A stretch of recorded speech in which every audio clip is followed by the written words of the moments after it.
Hay civilizaciones que construyeron imperios y hay civilizaciones que construyeron el mundo en el que todavía vivimos.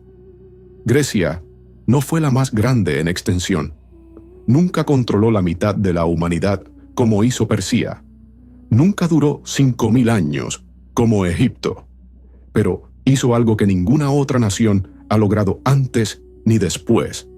Tomó las preguntas más elementales que un ser humano puede hacerse. ¿Qué es lo justo? ¿Cómo debe gobernarse una ciudad? ¿Qué es la belleza? ¿Existe la verdad? Y las convirtió en ciencia, en política, en teatro, en filosofía. Y esas respuestas llevan más de 2000 años gobernando nuestras leyes, nuestras universidades, nuestros parlamentos y nuestra manera de mirar el cielo. Cuando hoy un juez dicta sentencia, cuando un médico jura proteger la vida, cuando un ciudadano vota a su representante, cuando un matemático demuestra un teorema, todos, sin saberlo, están haciendo algo griego. ¿Cómo fue posible? ¿Cómo pudo un conjunto de ciudades pequeñas, constantemente en guerra entre sí, sin un ejército unificado, sin un emperador, sin un Dios único, cambiar para siempre la conciencia de la humanidad? Esta es la historia de cómo ocurrió del caos a las primeras civilizaciones, 3000 a 800 a.C. Para entender a Grecia, hay que mirarla primero desde el mar. Imagina el Mediterráneo oriental visto desde arriba, una masa terrestre quebrada, irregular, como si alguien hubiera roto un plato y tirado los pedazos al agua, centenares de islas, una costa peninsular con más entrantes y bahías que cualquier otro territorio de la Tierra, montañas que cortan la Tierra en valles pequeños, aislados, imposibles de unificar. Esta geografía lo explica casi todo. Los griegos nunca se unieron en un solo imperio porque la tierra misma lo impedía. Cada valle, cada isla, cada bahía se convirtió en una comunidad autónoma, una polis, una ciudad-estado, y esa fragmentación, que parecía una debilidad, se convirtió en su mayor fortaleza. Cuando una idea fracasaba en Esparta, podía florecer en Atenas. Cuando un tirano aplastaba a Corinto, la democracia respiraba en otro lugar. Pero antes de todo eso, hubo algo anterior, algo que los propios griegos clásicos casi habían olvidado. En torno al año 3000 a.C., mientras Egipto construía sus primeras pirámides, en la isla de Creta nació una civilización que no se parece a ninguna otra del mundo antiguo. La llamamos minoica, por el legendario rey Minos. Y lo primero que sorprende al estudiarla es lo que no tiene. No tiene grandes murallas defensivas. No tiene estatuas de reyes todopoderosos aplastando enemigos bajo sus pies. No tiene representaciones de guerra como símbolo de gloria. Lo que tiene son frescos en las paredes de sus palacios, donde jóvenes, hombres y mujeres juntos, saltan sobre toros. No para matarlos, para demostrar que pueden dominarlos. El mayor palacio minoico, Knossos, tenía 4 plantas, cientos de habitaciones, un sistema de alcantarillado que Europa no volvería a tener hasta el siglo XIX. Y en sus salones se celebraban banquetes donde las mujeres participaban como iguales. Nadie sabe exactamente qué les pasó. Alrededor del año 1450 a.C., la civilización minoica colapsa. Las teorías van desde una erupción volcánica catastrófica en la isla de Tera hasta una invasión desde el continente, porque en el continente ya había otro pueblo esperando. Los micénicos eran todo lo que los minoicos no eran: guerreros, conquistadores, constructores de fortalezas con muros tan gruesos que los griegos posteriores pensaron que solo podían haberlos levantado gigantes. Por eso los llamaron muros ciclópeos. Micenas, Tirinto, Pilos, ciudades fortaleza desde las que reyes guerreros gobernaban con hierro. Este es el mundo de Agamenón, el mundo de los héroes homéricos, el mundo que más tarde Homero inmortalizaría en la Ilíada. Fue real la guerra de Troya. Los arqueólogos han encontrado la ciudad. Está en la costa de la actual Turquía, y sus capas de destrucción coinciden aproximadamente con la época en que los micénicos habrían podido lanzar esa campaña. Puede que Troya no fuera exactamente como Homero la describió. Puede que no hubiera caballos de madera ni dioses interviniendo en la batalla. Pero algo ocurrió allí. Algo lo suficientemente grande como para que durante siglos nadie pudiera olvidarlo. Y entonces, alrededor del año 1200 a.C., todo se derrumba. No solo en Grecia, en todo el Mediterráneo oriental. Los palacios micénicos son destruidos o abandonados. El comercio colapsa.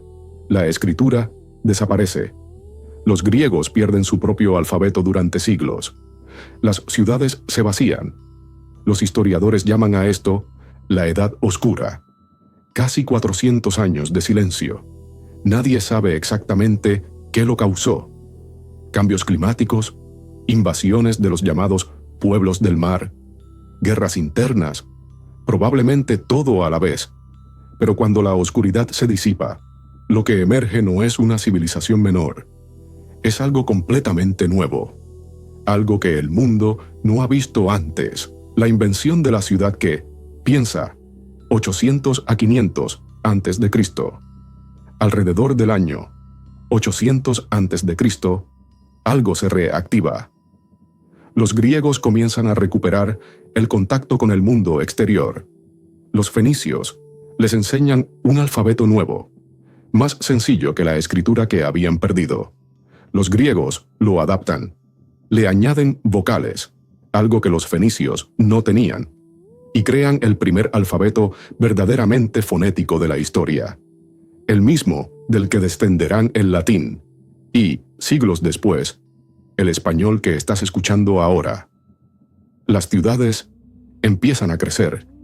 El campo ya no puede alimentar a tanta gente, y entonces ocurre algo sin precedentes en la historia antigua. En lugar de conquistar territorios vecinos, los griegos hacen algo diferente. Se suben a barcos y funden colonias, hacia el este, hacia el oeste, hacia el norte, en la actual Italia, en la actual España, en las costas del Mar Negro, Marsella, Nápoles, Siracusa, Odesa, todas fundadas por griegos. Un mundo entero construido a imagen de la madre patria. Y con cada nueva colonia, se exporta también la idea que está cambiando todo. La polis, ¿qué es exactamente una polis? No es simplemente una ciudad.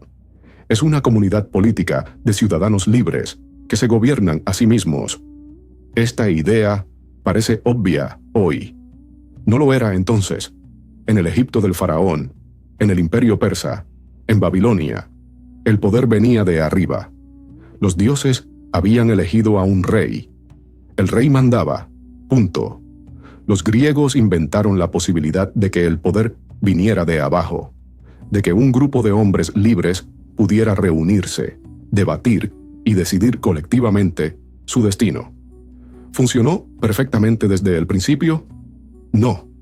La mayoría de las ciudades griegas pasaron por ciclos de aristocracia, tiranía y democracia antes de encontrar un equilibrio, y muchas nunca lo encontraron. Pero la idea había nacido, y una vez que una idea nace, ya no puede morir. En este periodo surgen dos ciudades que definirán el alma griega durante siglos. Son opuestas en casi todo, y las dos tienen razón. La primera es Esparta. Situada en el sur del Peloponeso, rodeada de montañas, Esparta tomó una decisión radical en torno al siglo VIII a.C. Decidió convertir toda su sociedad en una máquina de guerra perfecta. Los niños espartanos eran evaluados al nacer. Los que no pasaban el examen eran abandonados. A los 7 años, Los que sobrevivían eran separados de sus familias y entregados al Estado para su educación militar, el ágoge. Dormían en el suelo, tenían frío, pasaban hambre deliberadamente, para aprender a soportarlo.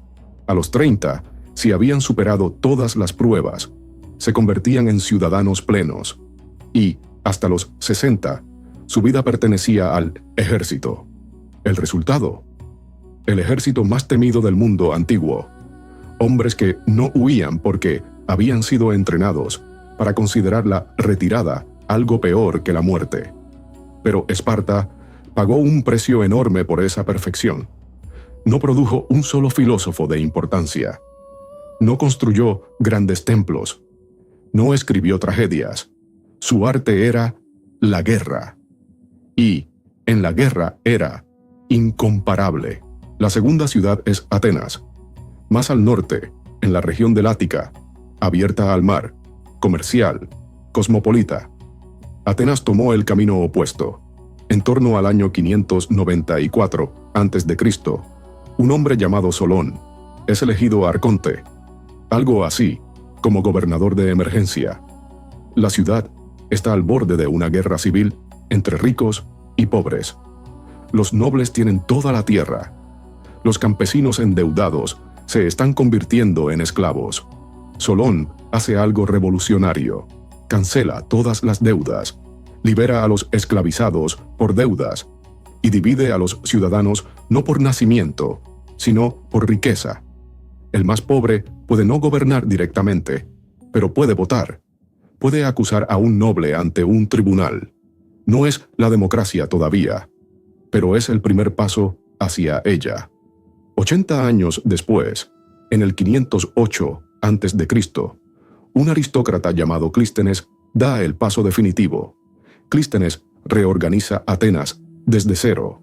Borra las antiguas divisiones entre clanes y familias y crea 10 nuevas tribus artificiales, mezclando deliberadamente a ricos y pobres, a gente de la ciudad y del campo, y crea la eclesía, la asamblea de todos los ciudadanos. Cualquier ciudadano ateniense, hombre libre, mayor de edad, puede hablar en ella. Cualquiera puede votar. Las decisiones más importantes de la ciudad, si ir a la guerra, si firmar la paz, si construir una flota, si condenar a un ciudadano, se toman en esa asamblea. Por primera vez en la historia, el pueblo es el gobierno. Esto tiene un nombre que los propios griegos inventaron: democracia. El poder del pueblo. Las guerras médicas 499 a 479 a.C. En el año 499 a.C., las ciudades griegas de la costa de Asia Menor, las que hoy son ciudades turcas, se rebelan contra el dominio persa. Atenas y Eretria envían barcos en su ayuda. La rebelión fracasa. Las ciudades son sometidas, pero el gran rey de Persia, Darío I, no olvida el insulto. Esas pequeñas ciudades en el extremo occidental del mundo habían osado levantarse contra él, y otros griegos los habían ayudado. La decisión está tomada. Grecia será aplastada. En el año 490 a.C., la primera flota persa cruza el Egeo. Miles de soldados desembarcan en la bahía de Maratón, a 40 kilómetros de Atenas. Los atenienses son entre 8 y 10.000 hombres. Los persas tienen más del doble, pero los atenienses tienen algo que los persas no esperan.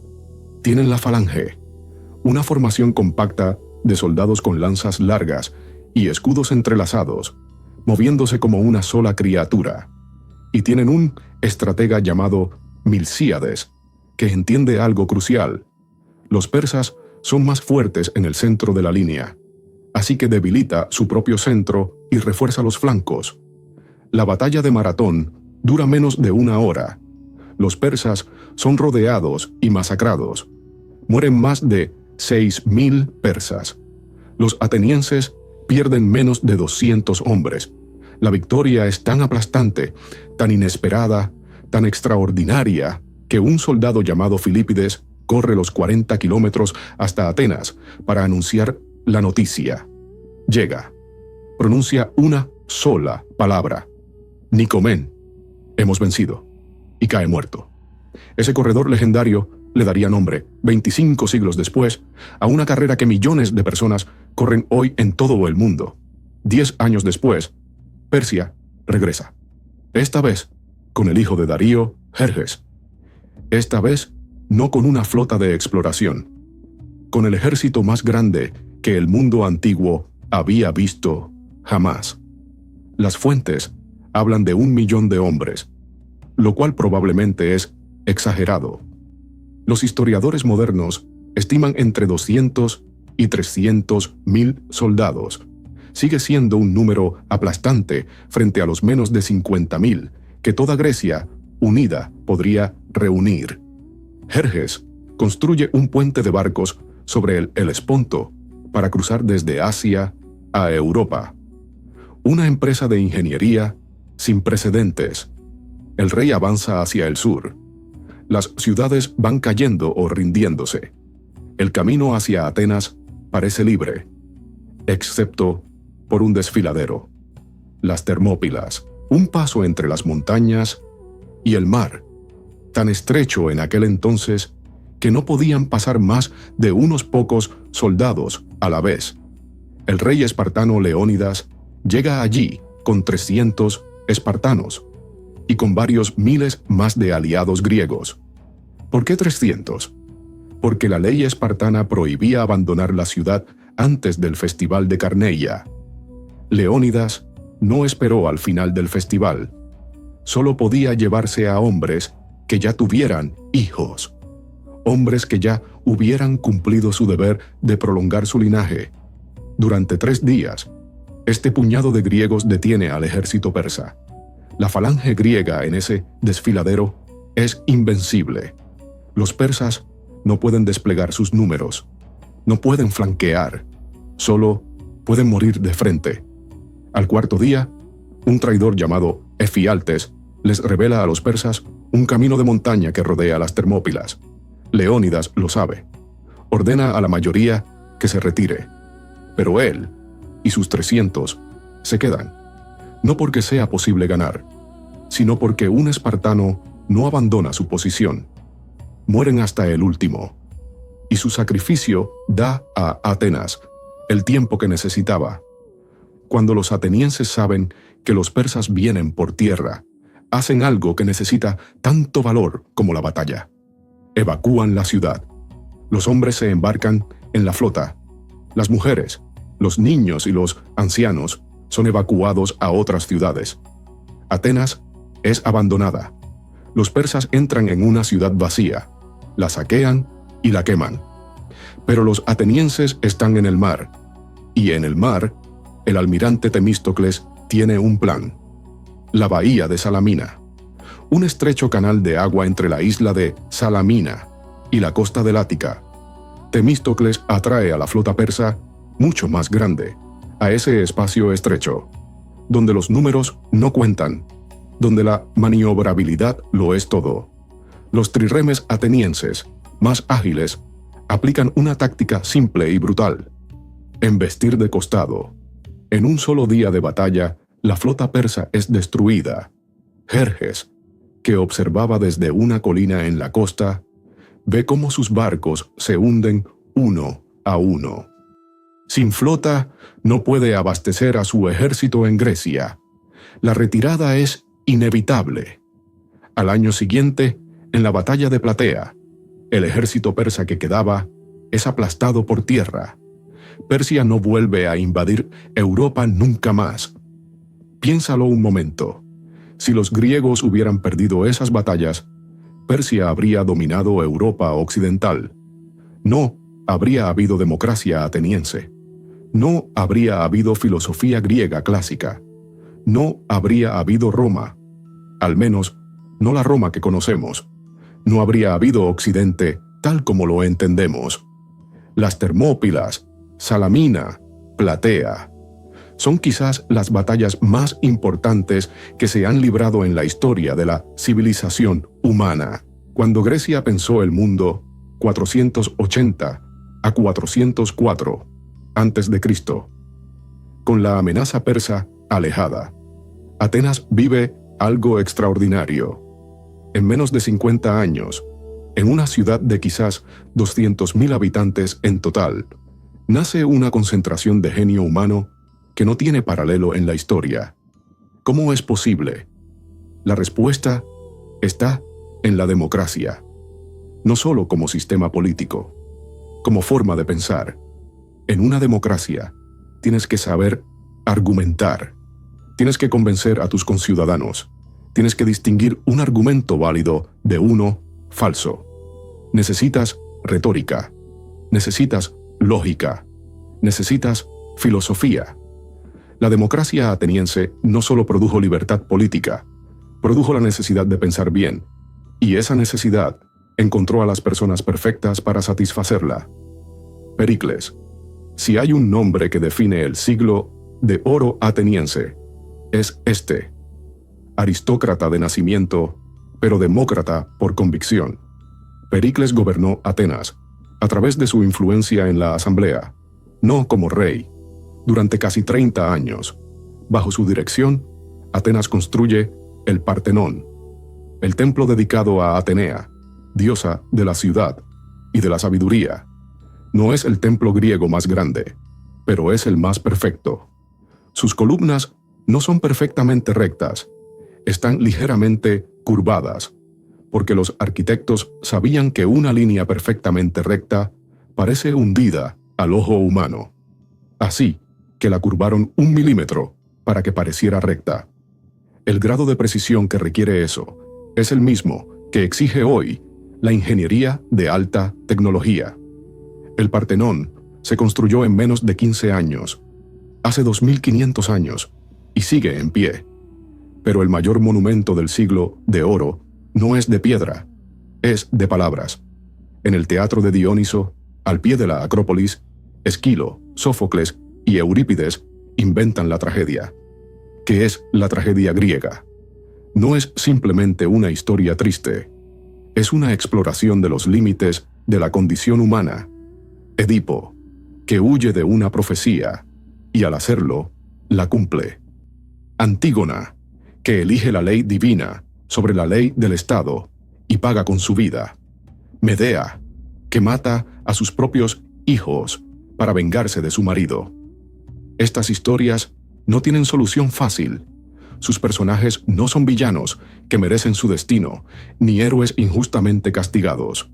Son seres humanos atrapados entre fuerzas que no pueden controlar completamente. Aristóteles dijo que la tragedia producía catarsis. El espectador, al ver sufrir al personaje, libera sus propios miedos y emociones.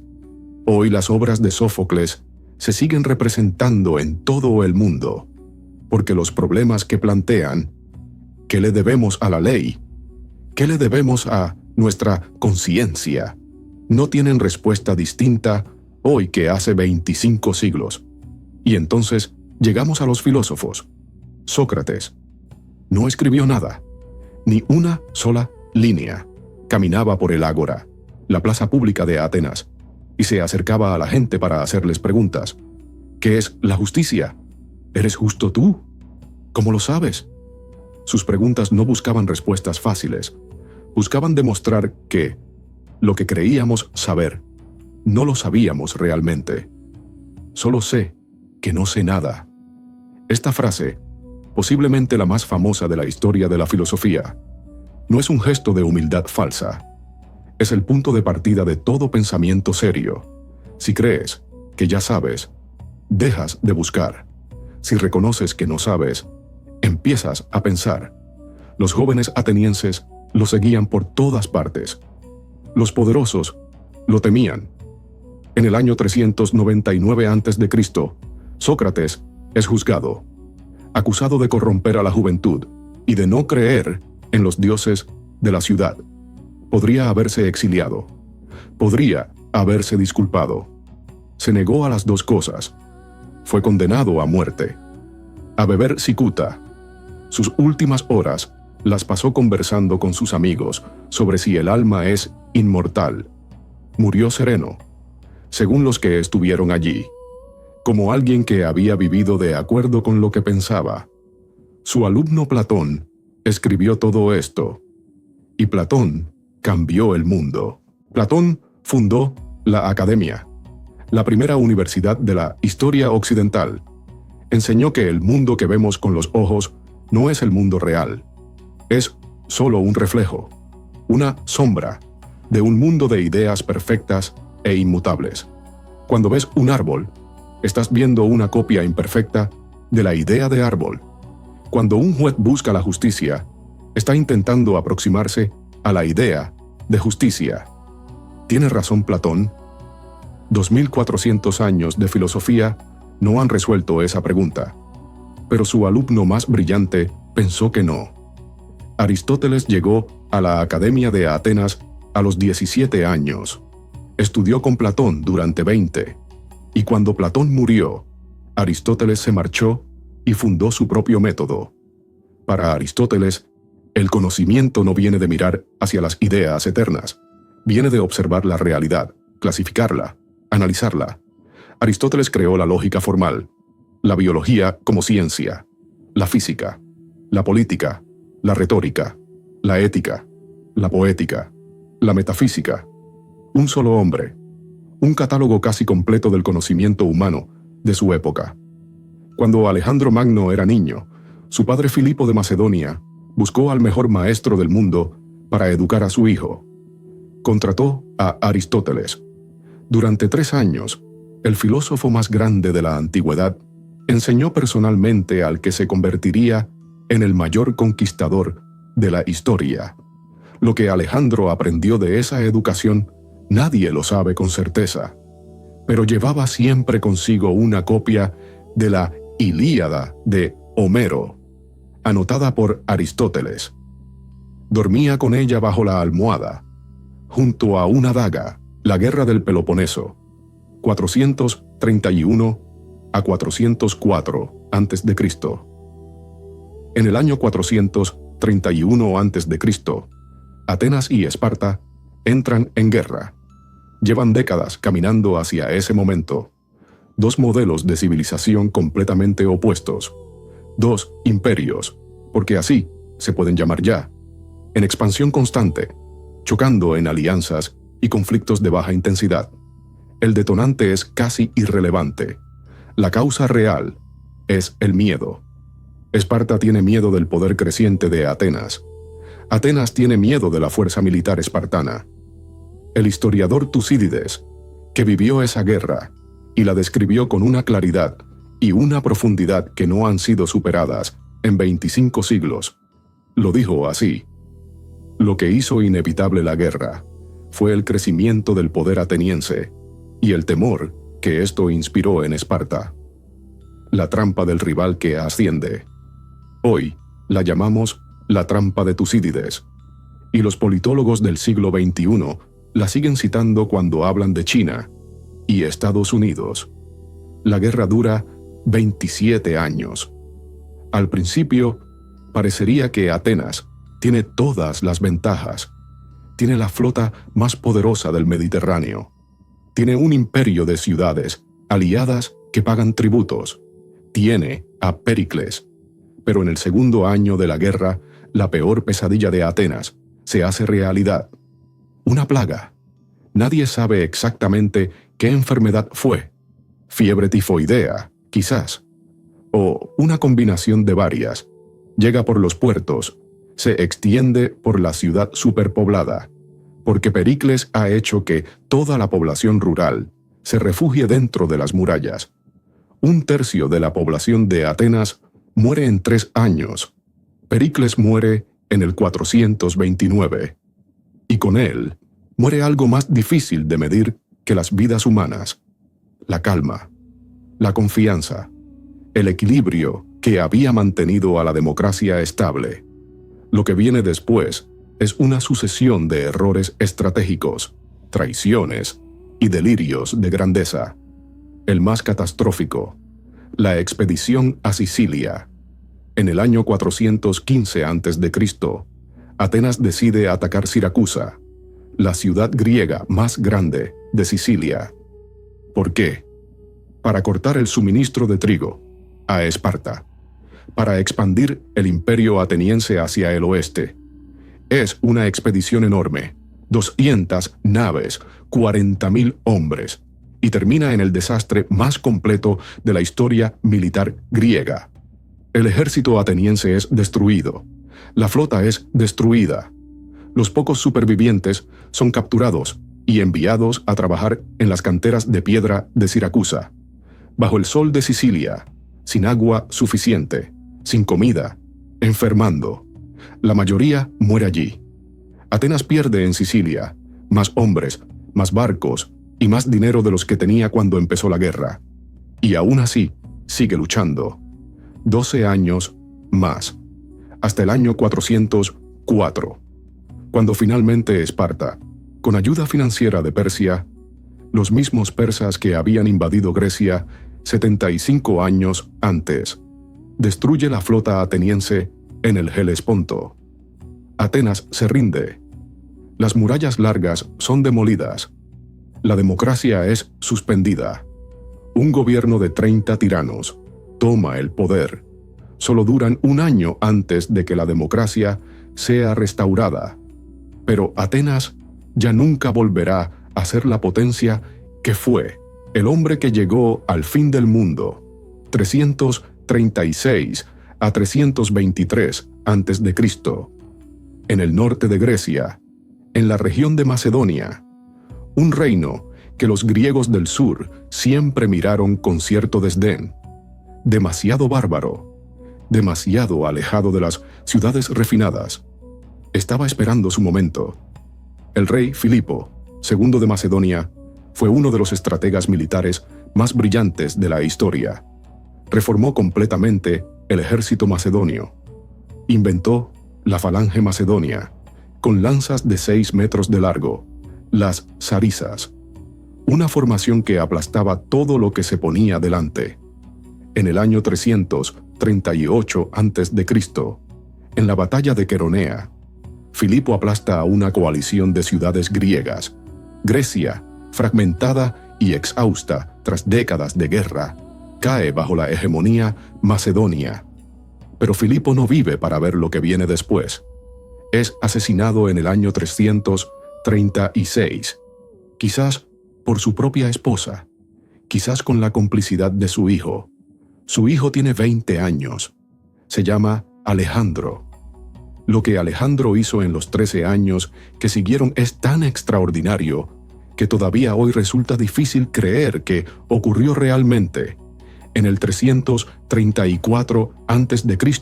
cruza el Helesponto con menos de 50.000 soldados. Frente a él, el imperio persa, cientos de años de historia, millones de súbditos, el ejército más poderoso del mundo conocido. En el año 333, en la batalla de Iso, derrota al propio Darío III en persona. El gran rey de Persia huye, abandonando a su familia. Alejandro trata a la familia del rey con un respeto que sorprende a todos. La madre, la esposa y las hijas de Darío son tratadas como reinas. Alejandro continúa hacia el sur. Conquista Siria. Conquista Egipto. Sin resistencia, porque los egipcios lo reciben como liberador. En Egipto funda Alejandría, la ciudad que llevará su nombre por siempre y que se convertirá durante siglos en el mayor centro de conocimiento del mundo antiguo. Regresa al norte. En el año 331, en la batalla de Gaugamela, destruye definitivamente al ejército persa. Darío III es asesinado por sus propios nobles antes de que Alejandro pueda capturarlo. Alejandro llega a Persépolis, la capital ceremonial del imperio persa, y la quema. ¿Por qué? Venganza por el incendio de Atenas 150 años antes. Demasiado vino en una fiesta que se descontroló. Un gesto deliberado para clausurar simbólicamente el imperio aqueménida. No lo sabemos con certeza, pero las llamas de Persépolis se ven desde kilómetros de distancia, y el mundo sabe que algo ha terminado, pero Alejandro no se detiene, continúa hacia el este, hacia el corazón de Asia Central, Bactriana, Sogdiana, los territorios que hoy son Afganistán y Uzbekistán, guerras de guerrillas durante años, dificultades que ningún ejército griego había enfrentado antes. Y allí, en Bactriana, Alejandro hace algo que escandaliza a sus generales macedonios. Se casa con Roxana, una princesa local, no de baja cuna, pero tampoco griega. Luego va más lejos. Cruza el Hindu Kush, llega a la India. En el río Hidaspes, derrota al rey Poro y su ejército de elefantes de guerra. Es uno de los encuentros militares más extraordinarios de la historia antigua. Y entonces, por primera y única vez, Alejandro se detiene, no por voluntad propia, porque su ejército se niega a seguir. Llevan 11 años lejos de casa, han caminado más de 30.000 kilómetros, han luchado en desiertos y montañas y selvas, se sientan en el suelo y lloran. Alejandro llora también, y da la orden de regreso. En el año 323 a.C., en Babilonia, Alejandro el Grande muere. Tiene 32 años. ¿Fue veneno? ¿Una enfermedad? ¿Las heridas acumuladas en tantas batallas? ¿El alcohol que bebía cada vez más? No lo sabemos. Lo que sabemos es que, cuando alguien le preguntó en su lecho de muerte a quién dejaba su imperio, respondió: al más fuerte. Y añadió: sé que habrá grandes juegos funerarios por mi causa. Tenía razón. Sus generales se repartieron el imperio y pasaron 40 años masacrándose entre sí. ¿Qué dejó Alejandro al mundo? Dejó el helenismo, la fusión de la cultura griega con las culturas de Oriente. La lengua griega, el koiné, se convirtió en la lengua franca del mundo mediterráneo y de Oriente Medio durante siglos. Fue en griego que se escribió el Nuevo Testamento.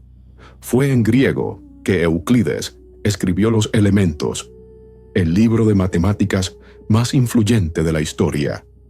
Fue en griego que Arquímedes calculó la circunferencia de la Tierra con un error de menos del 2%. Alejandro no solo conquistó territorios, conectó el mundo. Grecia y nosotros, Roma, conquistó Grecia militarmente en el año 146 a.C. Pero el poeta romano Horacio lo resumió con una precisión que no tiene igual. Grecia, conquistada, conquistó a su fiero vencedor.